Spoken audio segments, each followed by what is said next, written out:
Ukraine ধ্বংসৰ অভিযান Ukraine ধ্বংসৰ সাইৰেন বাজিছে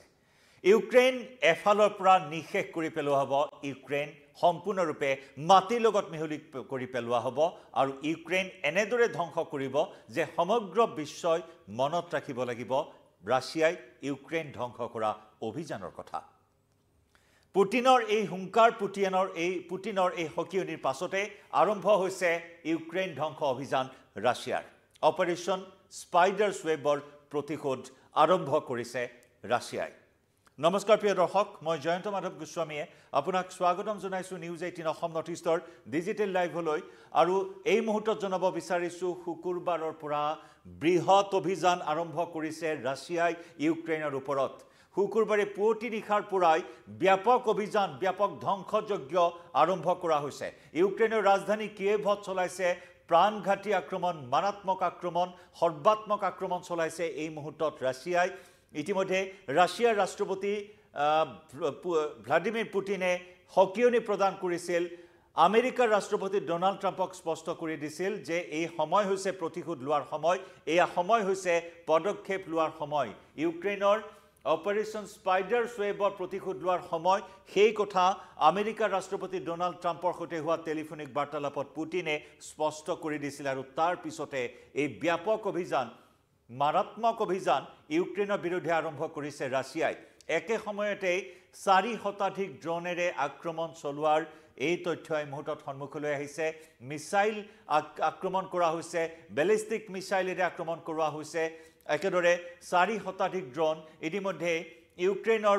প্ৰতিৰক্ষা বিভাগে সদৰি কৰিছে যে ৰাছিয়াই একে সময়তে এয়া এক বৃহৎ আক্ৰমণৰ ঘটনা সংঘটিত কৰিছে সিঙ্গল টাইমত ওয়ান টাইমত অৰ্থাৎ একেবাৰতে 407টা ড্ৰোনেৰে আক্ৰমণ চলোৱাৰ কথা উল্লেখ কৰিছে আৰু য'ত নেকি ইউক্ৰেইনৰ ৰাজধানী কিয়েভৰ এটা বৃহৎ অঞ্চল ইতিমধ্যে তছনছ হৈ পৰিছে ইউক্ৰেইনৰ আকাশমাৰ্গ প্ৰতিৰোধী ব্যৱস্থাৰ জৰিয়তে এই 4 শতাধিক ড্ৰোনৰ কিছু ধ্বংস কৰিবলৈ সক্ষম হয় যদিও তাৰে অধিকাংশ ড্ৰোন মিসাইলে ইউক্ৰেইনৰ ৰাজধানী কিয়েভত চলাইছে প্ৰাণঘাতী আক্ৰমণ য'ত নেকি 6জনকৈ লোকে এই মুহূৰ্তত প্ৰাণ হেৰুৱাৰ কথা সদৰি কৰিছে 80ৰো অধিক লোক আঘাতপ্ৰাপ্ত হৈছে মুঠৰ ওপৰত হাহাকাৰ সাইৰেন বাজি উঠিছে ইউক্ৰেইনত আৰু সেই সাইৰেনৰ শব্দত বাংকাৰৰ তলত গৈ প্ৰাণ ৰক্ষা কৰিছে সৰ্বসাধাৰণ জনতাই মুঠৰ ওপৰত ইউক্ৰেইনত এক প্ৰকাৰ এতিয়া হাহাকাৰ অৱস্থাৰ সৃষ্টি হৈছে বাংকাৰত সোমাই আছে বৰ্তমান ইউক্ৰেইনৰ ৰাজধানী কিয়েভৰ জনতা এই বাংকাৰৰ পৰা ওলাই আহিব পৰা সাহস গোটাব পৰা নাই কাৰণ মুহুৰ্মুহু আক্ৰমণ নেৰেনেপেৰা আক্ৰমণ ৰাছিয়াই চলাই গৈছে ইউক্ৰেইনৰ ওপৰত আৰু এয়া হৈছে অপাৰেশন স্পাইডাৰ ওয়েবৰ এই প্ৰতিশোধ ৰাছিয়াই ইতিমধ্যে আৰম্ভ কৰিছে ৰাছিয়াই বাৰে বাৰে কৈছে যে এনেদৰে প্ৰতিশোধ লোৱা হ'ব সমগ্ৰ বিশ্বই মনত ৰাখিব লাগিব কেইবাটাও আন্তঃগাঁথনি ধ্বংস হৈছে কেইবাটাও অট্টালিকা ভাঙি চুৰমাৰ কৰি পেলাইছে ৰাছিয়াই এই আক্ৰমণত বিশেষকৈ জেলেন্সকিয়ে উল্লেখ কৰা অনুসৰি পুৱতি নিশা প্ৰায় 4 বজাত 4 শতাধিক ড্ৰোনেৰে আক্ৰমণ চলাই য'ত নেকি ৰাছিয়াৰ 40টাকৈ ক্ষেপণাস্ত্ৰই কিয়েভৰ বিভিন্ন ঠাইত আঘাত হনাৰ কথা স্বীকাৰ কৰিছে ইউক্ৰেইনৰ ৰাষ্ট্ৰপতি জেলেন্সকিয়ে ৰাছিয়াই কিয়েভৰ উপৰিও লিভিভৰ পৰা সুমিলৈকে বিভিন্ন স্থানত আক্ৰমণ চলোৱাৰ কথা ইউক্ৰেইনৰ ৰাষ্ট্ৰপতিগৰাকীয়ে সদৰি কৰিছে আৰু এই আক্ৰমণত বিশেষকৈ ইউক্ৰেইনৰ মিলিটাৰী ঘাটিসমূহক লক্ষ্য কৰি লোৱা হৈছে সামৰিক ঘাটিসমূহক লক্ষ্য কৰি লোৱা হৈছে সামৰিক ঘাটিত সেনা বাহিনীক টাৰ্গেট কৰি লোৱা হৈছে এই আক্ৰমণত 3জন সেনাই প্ৰাণ হেৰুৱাৰ কথাও উল্লেখ কৰিছে ইউক্ৰেইনৰ ৰাষ্ট্ৰপতিগৰাকীয়ে লগতে প্ৰতিৰক্ষা বিভাগে সদৰি কৰিছে যে মূলতঃ ইউক্ৰেইনৰ সামৰিক ঘাটিসমূহক ৰাজধানী কিয়েভত থকা মিলিটাৰী ষ্টেচনসমূহক টাৰ্গেট কৰি লৈছিল আৰু এই বৰ্বৰ তথা বৃহৎ আক্ৰমণ চলাইছে ৰাছিয়াই য'ত নেকি ৰুছে আকাশমাৰ্গেৰে চলোৱা এই অভিযানৰ লগে লগে সাইৰেন বাজি উঠিছে ইউক্ৰেইনৰ বিভিন্ন প্ৰান্তত আৰু ৰাজধানী চহৰখনত থকা সাধাৰণ লোকসকলে অতি তৎপৰতাৰে বাংকাৰত আশ্ৰয় লৈ প্ৰাণ ৰক্ষা কৰিছে কিন্তু তাৰ মাজতে 6জনে প্ৰাণ হেৰুৱাইছে 80ৰো অধিক লোক আঘাতপ্ৰাপ্ত হৈছে এই আক্ৰমণত লগতে বহু অট্টালিকাৰ লগতে বিভিন্ন আন্তঃগাঁথনিও ভাঙি চুৰমাৰ কৰি পেলাইছে ৰাছিয়াই আকাশমাৰ্গেৰে চলোৱা এই বৃহৎ আক্ৰমণত একেদৰে আৰু কিছু তথ্য এই মুহূৰ্তত জনাব বিচাৰিছো এই ভয়ংকৰ আক্ৰমণ ইতিমধ্যে আগজাননী দিছিল ইতিমধ্যে বিশ্বৰ সকলো যুদ্ধ বিশেষজ্ঞ সামৰিক বিশেষজ্ঞসকলে সেই আশংকাই প্ৰকাশ কৰি আছিল যে এইবাৰ ৰাছিয়াই বহি নাথাকে ৰাছিয়াই এইবাৰ বৃহৎ আক্ৰমণ সংঘটিত কৰিব সেই আশংকা ব্যক্ত কৰি থকাৰ সমান্তৰালকৈ ৰাছিয়াই এনেদৰে বৃহৎ আক্ৰমণ আৰম্ভ কৰিছে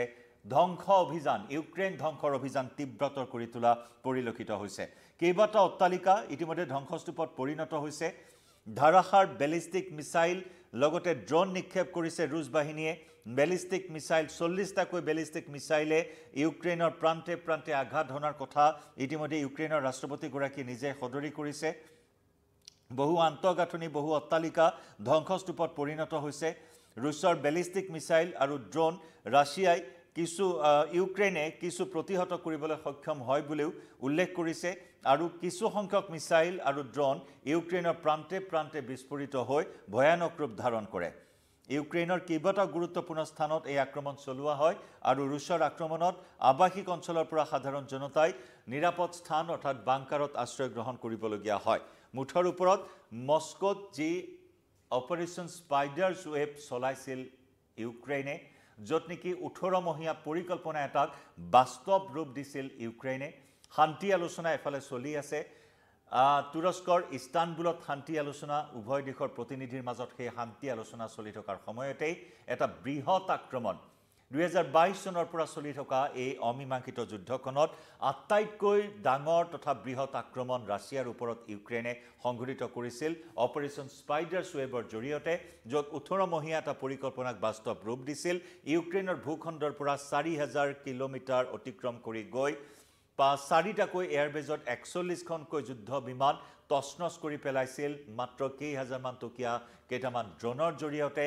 ইউক্ৰেইনে সেই বৃহৎ অভিযান এক সফল অভিযান এক লক্ষ্য নিৰ্ধাৰিত অভিযান এক ব্ৰিলিয়েণ্ট অপাৰেশ্যন বুলি ইউক্ৰেইনৰ ৰাষ্ট্ৰপতি গৰাকীয়ে সদৰি কৰিছিল য'ত নেকি 700 কোটি মাৰ্কিন ডলাৰ লোকচানৰ সন্মুখীন হ'বলগীয়া হৈছিল ৰাছিয়াই আৰু তাৰেই প্ৰতিশোধৰ জুই প্ৰতিশোধৰ দাবানল এতিয়া বাজি উঠিছে প্ৰতিশোধৰ তাৰণাত ছটফটাই থকা ৰাছিয়াই ইতিমধ্যে স্পষ্ট কৰি দিছে যে আক্ৰমণ ভয়াবহ হ'ব আক্ৰমণ চূড়ান্ত হ'ব আৰু এই চূড়ান্ত আক্ৰমণ পাৰমাণৱিক আক্ৰমণ হ'ব তাৰো ইংগিত দিয়া হৈছে আৰু সমগ্ৰ বিশ্বই মনত ৰাখিব লাগিব ইউক্ৰেইন ধ্বংসৰ এই অভিযান ৰাছিয়াৰ ৰাষ্ট্ৰপতি ভ্লাদিমিৰ পুটিনে ইতিমধ্যে আমেৰিকাৰ ৰাষ্ট্ৰপতি ডোনাল্ড ট্ৰাম্পকো এই কথা স্পষ্ট কৰি জনাইছে আৰু যাক লৈ সমগ্ৰ বিশ্বই মুঠত উদ্বিগ্ন হৈ উঠিছে সমগ্ৰ বিশ্বৰ চকু এতিয়া থৰ হৈ আছে ৰাছিয়াৰ এই ভূমিকাৰ ওপৰত ৰাছিয়াৰ পদক্ষেপৰ ওপৰত কাৰণ পুটিনে বাৰে বাৰে স্পষ্ট কৰিছে যে এতিয়া কোনো শান্তি আলোচনাৰ বাট নাই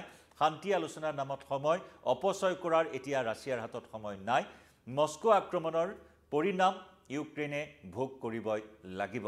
সেই হকিয়নি ইতিমধ্যে ৰাছিয়া দিছে আৰু তাৰ প্ৰাক মুহূৰ্তৰ পৰাই অৰ্থাৎ মেৰ 24-25 মেৰ 22-23 তাৰিখ মানৰ পৰাই এই ধৰণৰ এটা যুযুধান ৰূপ দেখিবলৈ পোৱা হৈছিল আক্ৰমণ প্ৰত্যাক্ৰমণৰ যেটো মাত্ৰা যেটো প্ৰকোপ সেয়া বৃদ্ধি পোৱা পৰিলক্ষিত হৈছিল মস্কোৰ এটা বিমান বন্দৰত ভয়ানক আক্ৰমণ কৰিছিল প্ৰথমে ইউক্ৰেইনে আৰু সেই আক্ৰমণৰ বিমান বন্দৰটোৰ ব্যাপক ক্ষয়ক্ষতি হৈছিল আৰু সেই আক্ৰমণৰ সময়ছোৱাত ভাৰতৰ এটা প্ৰতিনিধিৰ দলো মস্কোৰ আকাশত বহু ঘণ্টা ধৰি উৰি থাকিবলগীয়া হৈছিল মুহুৰ্মুহু আক্ৰমণ চলাইছিল ইউক্ৰেইনৰ ড্ৰোনেৰে ৰাছিয়াৰ মস্কোৰ সেই বিমান বন্দৰটোত আৰু তাৰ প্ৰতিশোধকল্পে ৰাছিয়াই বৃহৎ আক্ৰমণ চলাইছিল ইউক্ৰেইনৰ ৰাজধানী কিয়েভত বিভিন্ন অট্টালিকা ভাঙি চুৰমাৰ কৰি পেলাইছিল আৰু তাৰ পিছতে অপাৰেশ্যন স্পাইডাৰছ ৱেবৰ সেই সফল ৰূপায়ণ ইউক্ৰেইনে কৰি দেখুৱাইছিল আৰু এই প্ৰতিশোধৰ জুই দুই দেশৰ মাজত এনেদৰে জ্বলি আছে আক্ৰমণ প্ৰত্যাক্ৰমণৰ প্ৰকোপ বৃদ্ধি পাই আছে কিন্তু তাৰ মাজত এইবাৰ ৰাছিয়া নাচুৰবান্দা হৈছে যে কোনো শান্তি আলোচনা নাই এইবাৰ কেৱল ধ্বংস আৰু ধ্বংস দেখিব লাগিব ইউক্ৰেইনে এয়া ইউক্ৰেইন ধ্বংসৰ অভিযান আৰম্ভ কৰিছে ৰাছিয়াই আৰু সময় বাগৰাৰ লগে লগে এই অভিযান ইউক্ৰেইন ধ্বংসৰ অভিযানৰ মাত্ৰা প্ৰকোপ কেনেদৰে বৃদ্ধি পায় সেয়াও হ'ব লক্ষণীয় এই মুহূৰ্তত লাইভৰ পৰা বিদায় ল'ম প্ৰতিটো আপডেট জনাই যাম ধন্যবাদ